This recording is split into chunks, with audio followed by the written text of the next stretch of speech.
मालेगाव शहरात पोलिसांनी सलग धडक कारवाई करत गुन्हेगारांचे कंबरडे मोडले आहे। वाहन चोरी जुगारासाठी गहाण ठेवलेला दुचाकी आणि चाकूचा धाक दाखवत मोबाईल लुटणाऱ्या टोळीवर कारवाई करत तब्बल 63 मोटारसायकली, 1 सायकल आणि 24 मोबाईल असा लाखो रुपयांचा मुद्देमाल जप्त करण्यात आला आहे। या तिन्ही कारवायांमुळे पोलिसांच्या कामगिरीचे सर्वत्र कौतुक होत आहे।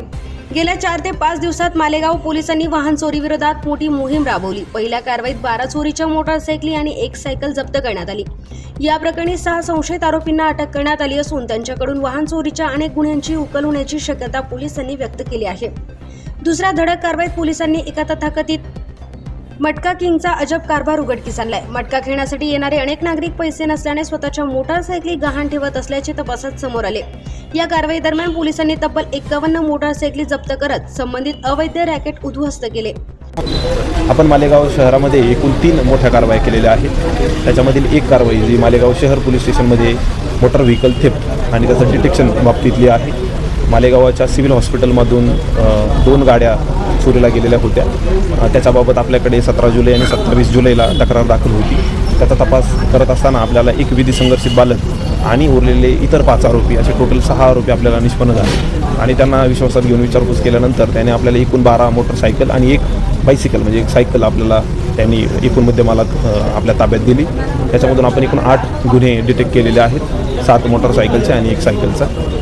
आपण अजून अशा कुठल्या टोळ्या याच्यामध्ये सक्रिय आहेत किंवा यांनी अजून कुठे अशा गाड्या विकलेल्या आहेत याबाबत तपास करत आहोत। दुसरी मालेगाव शहरातली मोठी घटना म्हणजे कुंभारवाड्यामध्ये मटका चालवणाऱ्या एका आरोपीने लोकांकडून बाईक गहाण ठेवून घेणे आणि त्यांना खेळायला पैसे देणे अशा पद्धतीची मोडच त्याची होती आणि मग लोक पैसे हरल्यानंतर तो बाईक स्वतःकडेच ठेवून घ्यायचा आणि ही सदर जी प्रोसेस आहे ती बरेच 1-2 वर्षापासून चालू आहे। परंतु त्या गाड्या गोपनीयरित्या लपून ठेवलेल्या होत्या।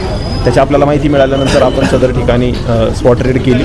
त्याच्यामध्ये मालेगाव शहराचं पूर्ण वाहतूक शाखा, आपलं RCP युनिट आणि पोलीस स्टेशनचे स्टाफ आपण तिथे रेड केली आणि तिथून आपण 51 मोटरसायकल हस्तगत केलेल्या आहेत। त्यांच्या सर्व मूळ मालकांपर्यंत संपर्क साधून त्या मोटरसायकल या आरोपीकडे कशा पोहोचल्या याबाबत चौकशी करून आम्ही गुन्ह्यामध्ये पुढील तपास करत आहोत। दरम्यान शहरात चाकूचा धाक दाखवून मोबाईल हिसकावणाऱ्या सराईत टोळीचाही पोलिसांनी पर्दाफाश केला आहे। गेल्या काही महिन्यांपासून भर दिवसात तसेच निर्जन ठिकाणी नागरिकांना गाठून मोबाईल लुटण्याच्या घटना वाढल्या होत्या। या गुन्ह्यांचे गांभीर्य लक्षात घेऊन पोलिसांनी तपास सुरू केला। गोपनीय माहितीच्या आधारे पोलीस अधीक्षक डॉ. DS स्वामी, अप्पर पोलीस अधीक्षक सूरज गुंजाळ आणि सहाय्यक पोलीस अधीक्षक सिद्धार्थ बारवाल यांच्या मार्गदर्शनाखाली छावणी पोलीस ठाण्याचे पोलीस निरीक्षक सुभाष सानप यांच्या पथकाने सापळा रचून 4 संशयितांना ताब्यात घेतले। यामध्ये अथर्व उर्फ बंटी राजेंद्र धनवटे मालेगाव, प्रदीप दादाजी धिवरे राहणार लखमापूर तालुका बागलाण, प्रेम भटू देवरे तसेच एका 17 वर्षीय विधी संघर्षित बालकाचा समावेश आहे। कसून चौकशी दरम्यान आरोपींनी गुन्ह्याची कबुली दिली असून त्यांच्या ताब्यातून विविध कंपन्यांचे 24 मोबाईल फोन आणि गुन्ह्यात वापरण्यात आलेली दुचाकी असा एकूण 3,48,000 रुपयांचा मुद्देमाल जप्त करण्यात आलाय। या सलग 3 मोठ्या कारवायांमध्ये एकूण 63 मोटारसायकली, 1 सायकल आणि 24 मोबाईल फोन जप्त करण्यात आले असून अनेक संशयित आरोपींना गजाआड करण्यात आले आहे। गुन्हेगारांवर वचक निर्माण करत मालेगाव पोलिसांनी केलेल्या या धडक कारवाईचे शहरभरातून स्वागत होत आहे। मालेगाव पोलिसांच्या या सलग कारवायांमुळे वाहन चोरी, मोबाईल स्कॅचिंग आणि अवैध जुगार रॅकेटवर मोठा आळा बसण्याची शक्यता व्यक्त केली जात आहे।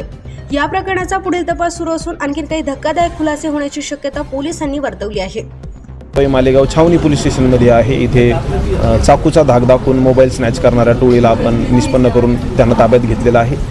त्यात एकूण 1 विधी संघर्षित बालक आणि 3 मेजर आरोपी आहेत। चौघांकडून आपण एकूण 24 मोबाईल आणि 1 मोटरसायकल आणि गुन्ह्यात वापरलेला चाकू असं हस्तगत केलेलं आहे आणि त्यांचे देखील मूळ मालक शोधून आपण सदर मालकांपर्यंत पोहोचत आहोत।